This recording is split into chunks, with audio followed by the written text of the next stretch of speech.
Eh bien, bonjour Lucille. Merci, de, participer au podcast aujourd'hui. Bonjour Marine, merci, pour ton invitation, c'est très chouette. Avec plaisir. Aujourd'hui, donc, on va parler un petit peu de ton métier. Tu vas nous expliquer, ce que tu fais et ben, au quotidien, ce que ça représente. Est-ce que tu peux, commencer par te présenter, nous dire rapidement, ben, qui tu es, comment tu en es arrivée là aujourd'hui? Oui, je vais essayer d'être rapide. Je donc moi c'est Lucille, je vis dans le sud de la France, dans une petite ville qui s'appelle, Bandol, tout proche de Toulon, c'est un peu plus connu, entre Marseille et Toulon. Et je fais de l'accompagnement d'entreprise.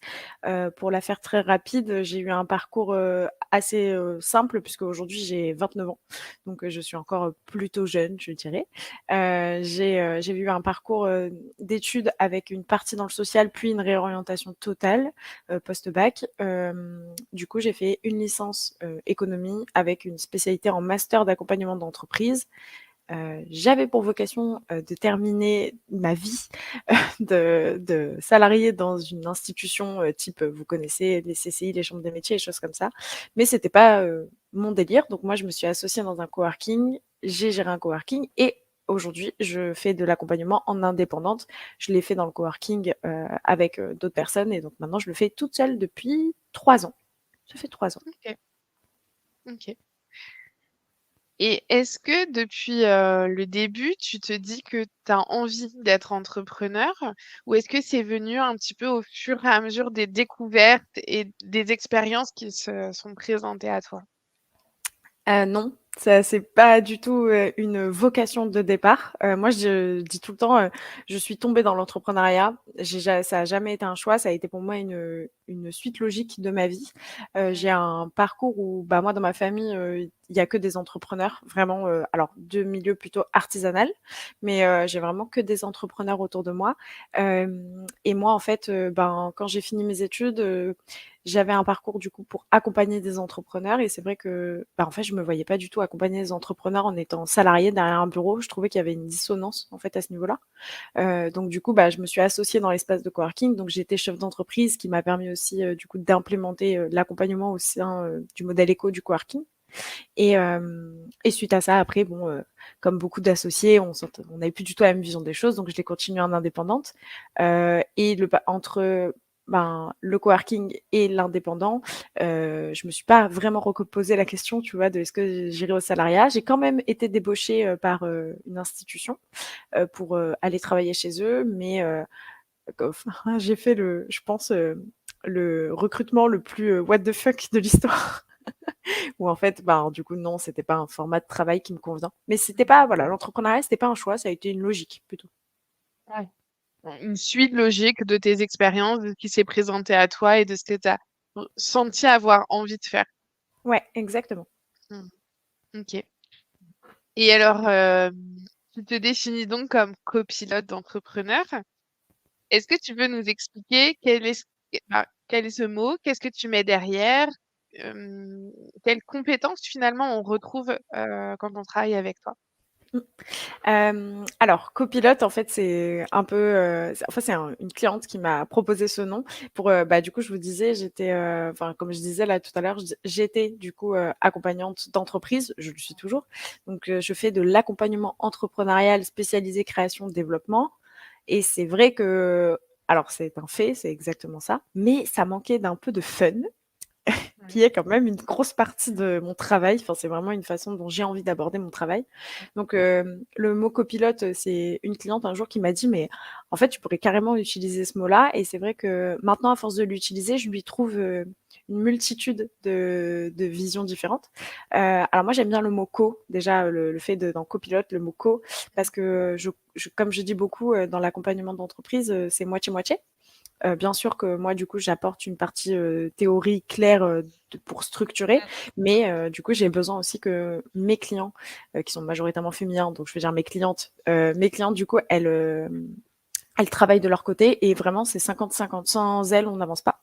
Du coup, donc j'aime bien cette, partie-là et j'aime bien la partie du coup aussi, du coup de faire ensemble et d'essayer de faire ça dans le fun et la bonne humeur, ça me paraît important.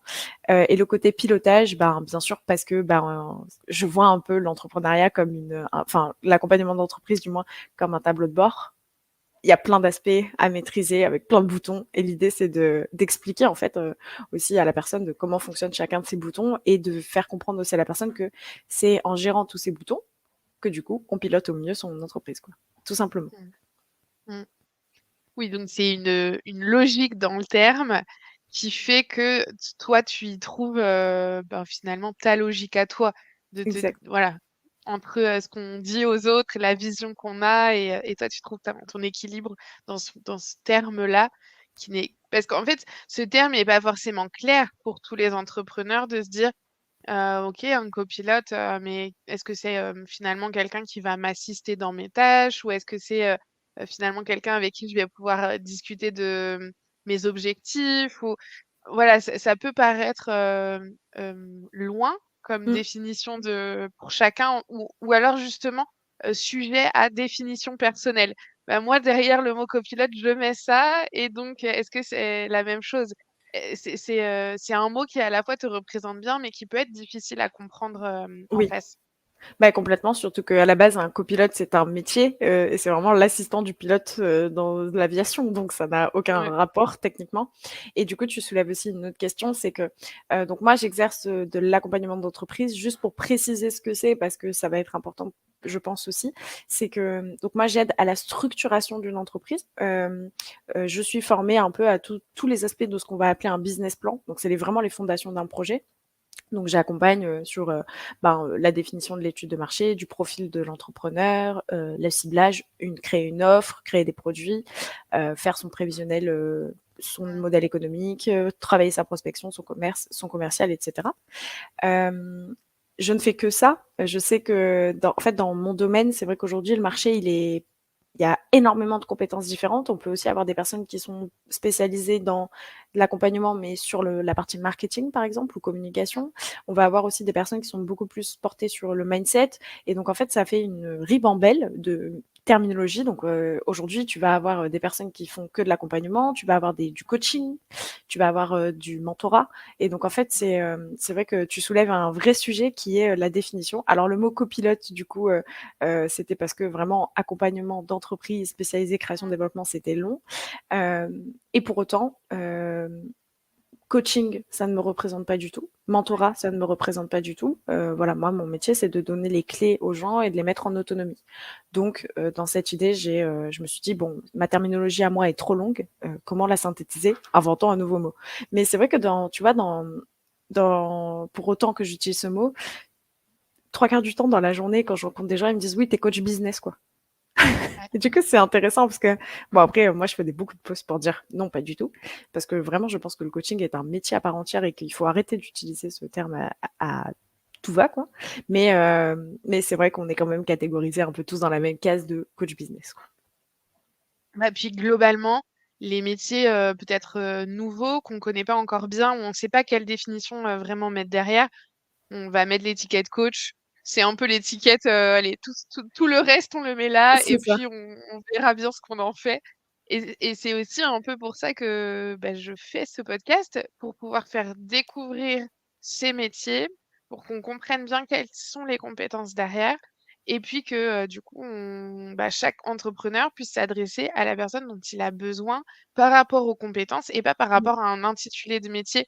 Parce que comme tu disais, derrière, ton intitulé, en fait, on peut retrouver une multitude de compétences différentes, ou peut-être plein de personnes peuvent se définir comme copilotes, alors que c'est pas du tout les mêmes compétences qui sont mises en place au quotidien, et donc c'est pas les mêmes personnes vers qui il faudrait qu'on se dirige pour, Mmh. bah, suivant les besoins dont on a identifié à la base, quoi. Oui, clairement. Et c'est pour ça qu'il est très important de bien comprendre ses besoins avant de se Mmh. diriger. Moi, il y a des besoins auxquels je peux pas du tout répondre. Alors, du coup, j'essaie de conseiller d'autres personnes. Mais oui, effectivement, je pense que dans l'accompagnement d'entreprise, c'est pas possible d'être bon partout, quoi. Tellement il y a de facettes différentes de l'entrepreneuriat, quoi. Et puis, en fait, comme dans d'autres métiers, on a vraiment notre zone d'expertise. Et donc toi, ta zone d'expertise est plutôt opérationnelle sur vraiment, les chiffres, enfin mettre en place des choses concrètes et Mmh. lancer les réflexions et les activités. Peut-être que d'autres personnes ont justement leur zone de génie sur, d'autres facettes, sur, avoir le bon mindset pour être, un mindset CEO et plus un mindset, entrepreneur, enfin auto-entrepreneur, qui se dépatouille de tout ça, dans son salon, enfin voilà, chacun va avoir sa zone d'expertise et c'est important de bien connaître les compétences qui sont derrière pour pouvoir s'adresser, tout simplement à la bonne personne, en tout cas à celle dont on a besoin. Exactement. Mmh. Et est-ce que, au quotidien, tu utilises, je sais pas, des outils, des choses concrètes, qui vont, permettre, aux entrepreneurs, comme tu le disais, de pouvoir gagner en, finalement, compétences et de pouvoir, reprendre le lead derrière, si on peut dire ça comme ça, de se dire: «Ah ouais, grâce à Lucille, j'ai réussi à ça et maintenant, en plus, je sais comment faire, donc je vais pouvoir continuer à grandir». Ouais, en fait, moi, j'ai construit, tout un espace de travail collaboratif, sur, Notion, tout simplement. Hem, on va appeler ça une roadmap ensemble. Mmh. Donc en fait, c'est tout un parcours, qui intervient, donc j'ai 2 parcours différents en fonction du stade d'activité, création, développement. Hem Et en fait, ce que je fais, du coup, c'est qu'on suit le parcours. Donc, j'ai un aspect très théorique parce que j'aime quand même, en fait, comme je veux mener les gens vers l'autonomie, j'aime leur expliquer pourquoi on fait les choses. Je pense que c'est important.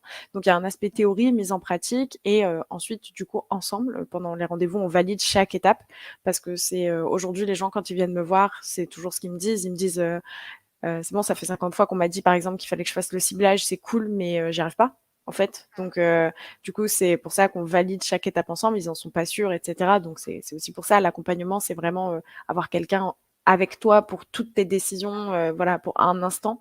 Parce qu'après, tu es quand même chef d'entreprise. Donc, l'idée, c'est pas que de te suivre toute ta vie. À un moment donné, tu dois voler de tes propres ailes. C'est important. Mais oui, du coup, j'ai un donc en fait une roadmap et à la fin, je leur donne, tout simplement. Comme ça, ils ont, la trame de réflexion et comme je leur dis, voilà, par exemple, si tu dois revoir une nouvelle offre, bah, maintenant tu as la trame. Tu es capable de le faire pour tout seul, tu as ta petite Lucille dans ta tête et tu sais exactement ce qu'elle t'aurait dit à cet instant-là parce qu'on s'est vus pendant plusieurs mois, donc après ils me connaissent bien et donc du coup, effectivement, ils sont capables de revoir par eux-mêmes parce que vraiment j'ai un Mmh. alors ça, moi, c'est un truc aussi qui fait beaucoup partie de ma personnalité, mais j'aime que les gens soient autonomes. Ça, c'est, je Mmh. pense et je pense, hein, moi j'en suis convaincue, un entrepreneur, il n'est pas là pour se faire aider et accompagner à chaque instant de sa vie. À certains moments, je pense que oui, c'est parce que ça aide à passer à une autre étape, qu'importe Exactement. l'étape. Mais voilà, je pense que les gens, ils sont là aussi pour être autonomes, c'est parce qu'entreprendre finalement, c'est prendre des décisions tous les jours. Donc si t'es pas autonome, c'est compliqué, quoi. Voilà. Mais c'est ça, c'est de se dire, «Je l'ai jamais fait, donc peut-être effectivement pour cette première fois, j'ai besoin qu'on m'accompagne» et comme tu l'as dit, qu'on m'explique aussi comment faire parce que des fois on a plein de notions très abstraites. «Il faudrait faire ça». OK, très bien, mais en fait, devant ma feuille maintenant je fais Mmh. comment? Et donc d'avoir cet accompagnement et de pouvoir se dire: «OK, en fait, maintenant, je sais comment ça doit être fait, je sais par quel bout, le prendre pour commencer» et cetera. Et une fois, qu'on l'a fait une fois ou 2 ensemble, qu'on puisse, derrière pouvoir le refaire indéfiniment et le réappliquer C'est tout au ça. long de notre vie d'entrepreneur, comme quand on apprend à faire un bilan, bah, après il va falloir faire des bilans régulièrement dans notre vie d'entrepreneur. Donc c'est bien de savoir le faire la première fois, mais ensuite de pouvoir le dupliquer un peu tout seul. C'est ça Et et je pense que ça passe par la compréhension, quoi. C'est pour ça que oui. j'aime expliquer. Ouais. Et du coup, un accompagnement, pour un peu visualiser avec toi, ça dure combien de temps? Alors ça dépend de si tu es plutôt en démarrage ou plutôt Mmh. en activité et que tu as envie de passer une certaine étape. Donc en général, c'est autour des 3 ans. Du coup, en démarrage, c'est 4 mois, Mmh. où du coup, on se suit pendant 4 mois et les rendez-vous, c'est bimensuel. Donc je vois Mmh. mes clients 2 fois par mois avec un suivi évidemment entre les rendez-vous, sans aucun souci, via Notion qui est pour au cas où les gens connaîtraient pas, qui est un outil collaboratif incroyable. Je pourrais en parler pendant des heures, mais voilà, il est super. Et après, du coup, si c'est plus en développement, du coup, là, dans ce cas-là, j'ai l'accompagnement pur qui est de 5 mois au minimum. Et ensuite, en fait, j'ai aussi des suivis. Donc en fait, j'ai des clients que je vois donc pas sur les fondements parce que leur fondement c'est OK, mais ils ont des choses à développer, des envies, des objectifs très précis. Et donc en fait, je propose aussi des suivis qui s'appellent le suivi copilote.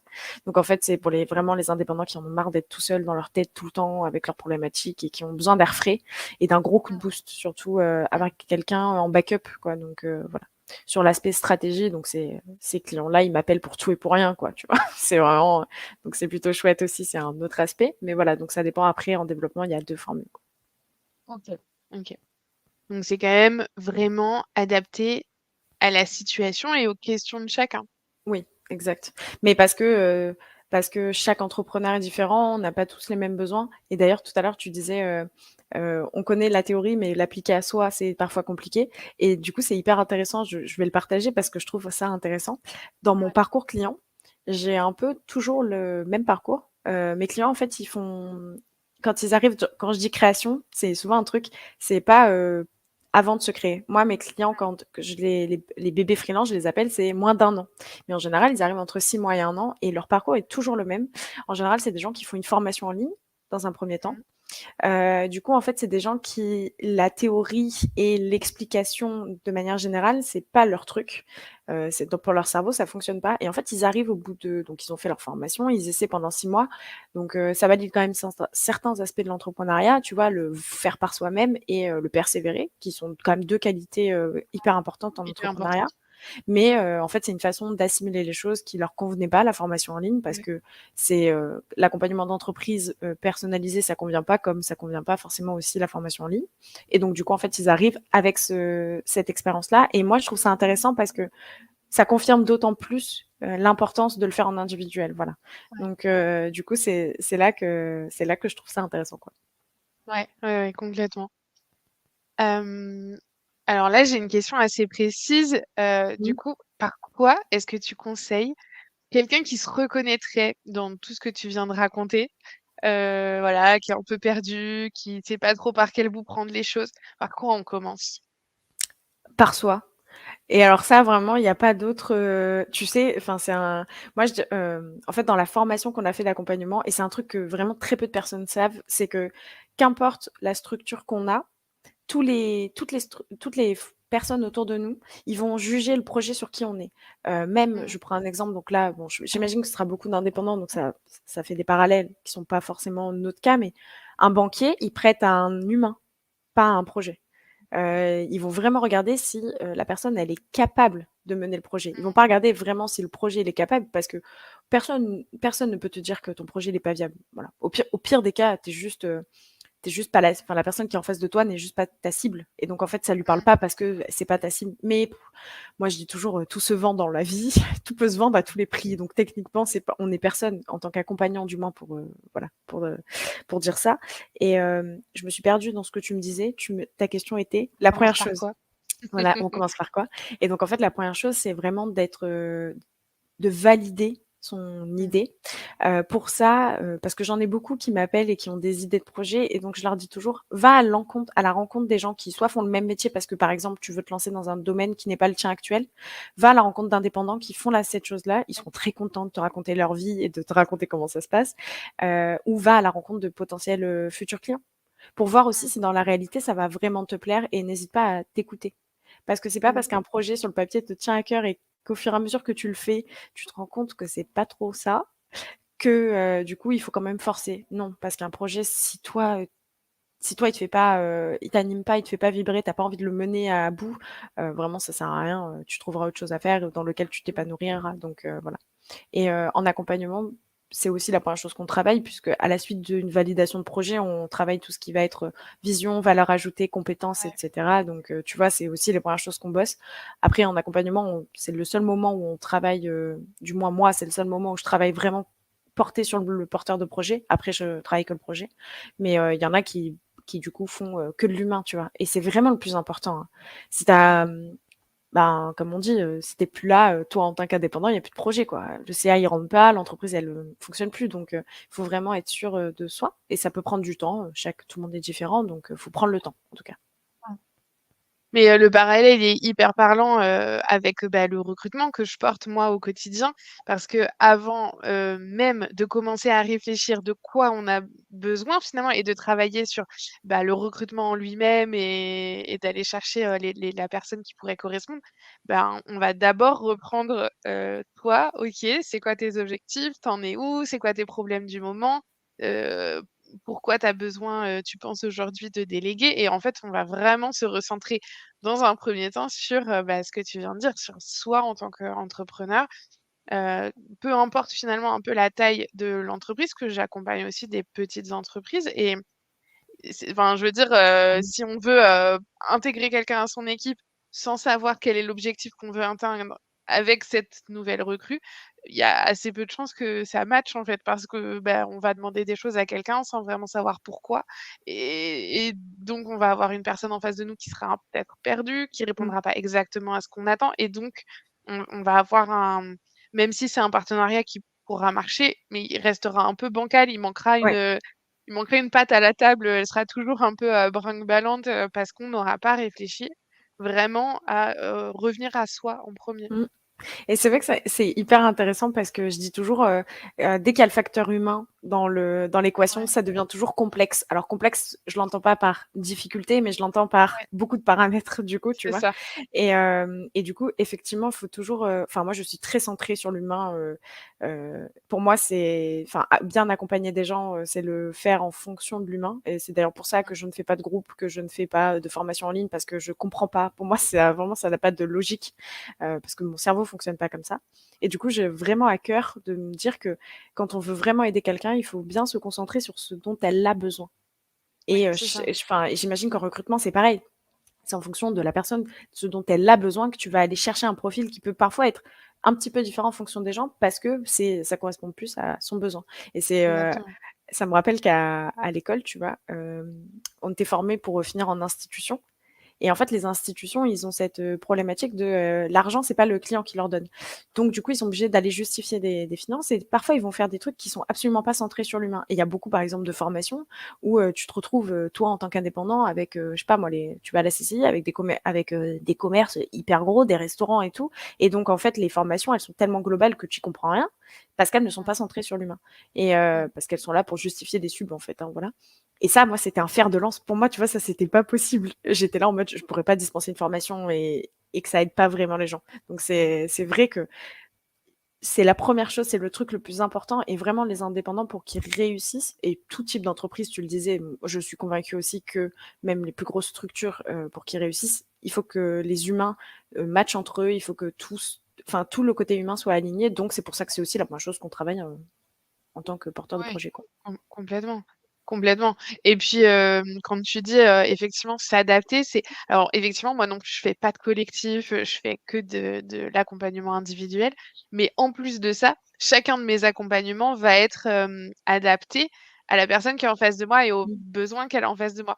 Tu vois, typiquement, ben, on commence toujours par revoir quels sont les objectifs et cetera. Il y a des personnes pour qui leurs objectifs sont hyper clairs. Et donc on passe ce point-là en 5-10 minutes, c'est voilà, c'est hyper clair, on y va, bah et par contre, peut-être qu'elles ont un peu plus de peur à faire sauter derrière et donc là, on va prendre plus de temps à travailler là-dessus et au contraire, j'ai des personnes qui arrivent vers moi en me disant: «Oh mon objectif, c'est, mon équilibre vie pro, vie perso». D'accord, mais là, il va falloir Ouais, être un peut-être peu plus, un précis. poil plus précis quand même, un tout petit poil, hein, vraiment pas grand-chose, mais parce que là, c'est pas mesurable, c'est pas quantifiable, il y a pas de Bah, c'est pas temporalité, un objectif, quoi. C'est enfin, en soi, heu, c'est une belle phrase, hein, mais c'est pas un objectif, quoi. voilà.